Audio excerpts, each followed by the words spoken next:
Assalamualaikum warahmatullahi wabarakatuh. Halo teman-teman, apa kabar kalian semua? Semoga kalian diberi kesehatan selalu ya.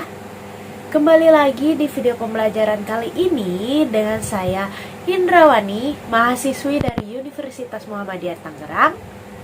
Di video pembelajaran teori akuntansi kali ini, kita akan membahas tentang dua teori sekaligus nih teman-teman. Yaitu yang pertama saya akan membahas tentang teori informasi asimetris. Lalu yang kedua saya akan membahas tentang teori ekonomi mikro. Yuk langsung aja kita belajar bersama-sama.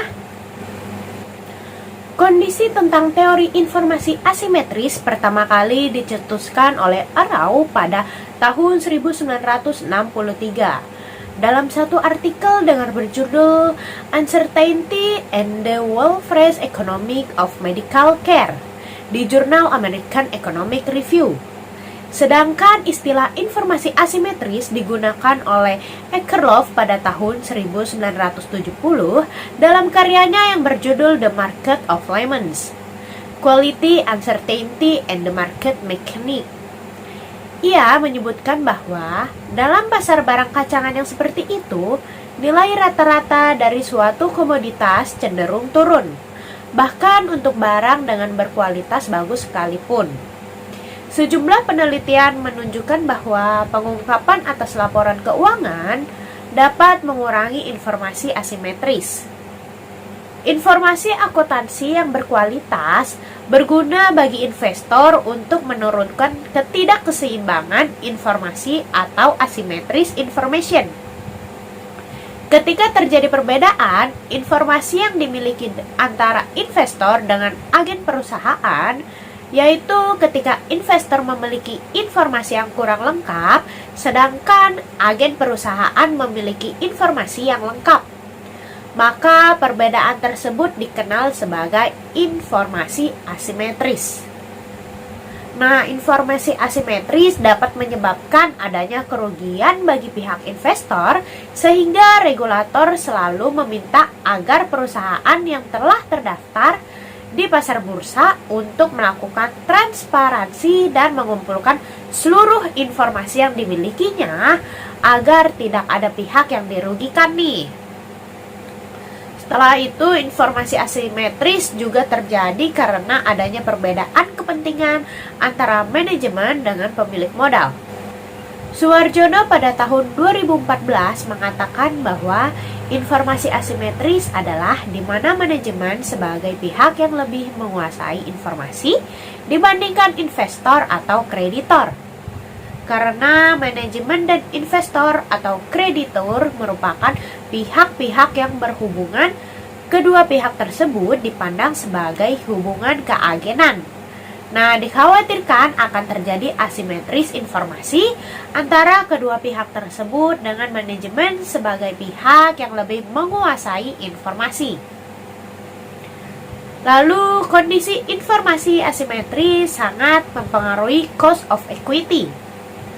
Karena apabila pihak eksternal perusahaan seperti investor dan kreditor tidak memiliki cukup informasi terkait perusahaan, maka akan timbul keraguan bagi pihak eksternal tersebut untuk menanamkan atau meminjamkan dananya terhadap perusahaan yang akhirnya nanti akan mengurangi modal yang didapat perusahaan.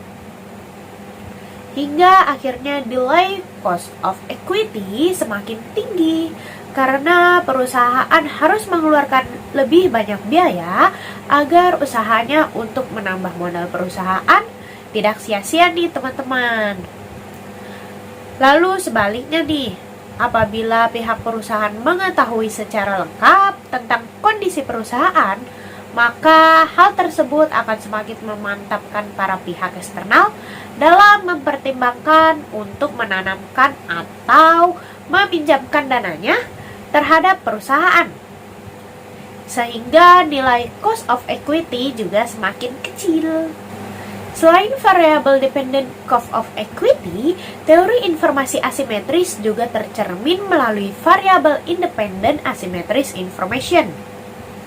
apabila ketimpangan informasi antara pihak manajemen dengan pihak eksternal, terutama bila informasi mengenai perusahaan yang dimiliki oleh pihak eksternal lebih sedikit dibandingkan informasi yang dimiliki manajemen perusahaan, maka kondisi tersebut lebih banyak merugikan perusahaan terkait usahanya menambah modal.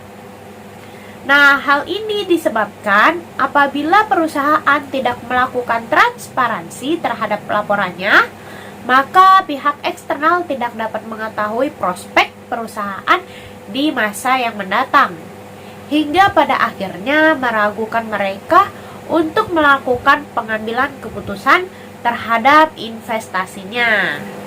Lalu yang selanjutnya adalah pembahasan kedua. Saya akan membahas tentang apa sih itu ekonomi mikro.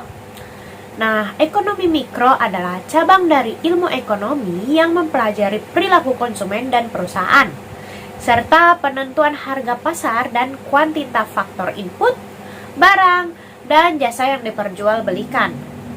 Ekonomi mikro meneliti bagaimana berbagai keputusan dan perilaku tersebut mempengaruhi penawaran dan permintaan atas barang dan jasa yang akan menentukan harga, dan bagaimana harga pada gilirannya menentukan penawaran dan permintaan barang dan jasanya selanjutnya. Ekonomi mikro mempelajari bagaimana perilaku tiap-tiap individu dalam setiap unit ekonomi yang dapat berperan sebagai konsumen, pekerja, investor, pemilik tanah, ataupun perilaku dan sebuah industri. Ekonomi mikro menjelaskan how and why sebuah pengambilan keputusan dalam setiap unit ekonomi. Contohnya nih, ekonomi mikro menjelaskan bagaimana seorang konsumen membuat keputusan dan pemilihan terhadap suatu produk ketika ada perubahan pada harga atau pendapat. Ekonomi mikro juga dapat menjelaskan perilaku industri dalam menentukan jumlah tenaga kerja, kuantitas, dan harga terbaik.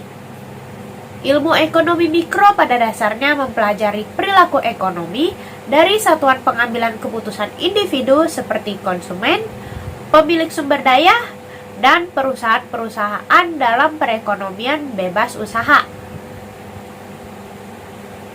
Ilmu ekonomi mikro adalah ilmu ekonomi yang mengkhususkan untuk mempelajari perilaku individu manusia dalam rangka memenuhi kebutuhannya. Ada beberapa aspek dalam ekonomi mikro, yaitu analisis biaya, manfaatnya, elastisitas, model-model pasar, dan teori permintaan dan penawaran. Selanjutnya, tujuan ekonomi mikro. Terdapat beberapa tujuan ekonomi mikro. Di antaranya yang pertama yaitu membuat analisis pada mekanisme pasar yang akan membentuk harga relatif terhadap produk barang maupun jasa. Dan yang kedua, menganalisis kegagalan pasar di saat memproduksi hasil yang efisien, serta menjelaskan kondisi teoretis yang diperlukan suatu pasar dengan persaingan yang sempurna. Selanjutnya, kita akan membahas tentang ruang lingkup ekonomi mikro. Ruang lingkup ekonomi merupakan konsumen dan produsen. Pada dunia ekonomi, produsen dan konsumen merupakan individu pada setiap rumah tangga, masyarakat, organisasi, dan juga perusahaan. Nah, berikut ada beberapa ruang lingkup ekonomi mikro, yaitu interaksi di pasar barang. Nah, pasar sebagai pertemuan atau hubungan antara permintaan dan penawaran. Pasar juga tempat antara penjual dan pembeli bertemu untuk melakukan transaksi jual beli. Selanjutnya ada perilaku penjual dan pembeli, yaitu baik penjual maupun pembeli memiliki sifat yang rasional, di mana penjual menginginkan adanya keuntungan yang maksimal, sedangkan pembeli menginginkan kepuasan yang maksimal. Lalu selanjutnya ada interaksi di pasar faktor produksi. Dari sisi pembeli memiliki faktor produksi dan membutuhkan uang untuk memenuhi kebutuhannya. Nah, sedangkan penjual memiliki barang kebutuhan manusia dan membutuhkan faktor produksi dengan cara yaitu dengan membelinya. Nah, sekian dulu video pembelajaran saya kali ini, yaitu tentang teori informasi asimetris dan teori ekonomi mikro. Semoga teman-teman semua dapat dengan mudah memahami dengan apa yang sampaikan tadi ya. Nah, sampai jumpa lagi di video pembelajaran selanjutnya. Wassalamualaikum warahmatullahi wabarakatuh.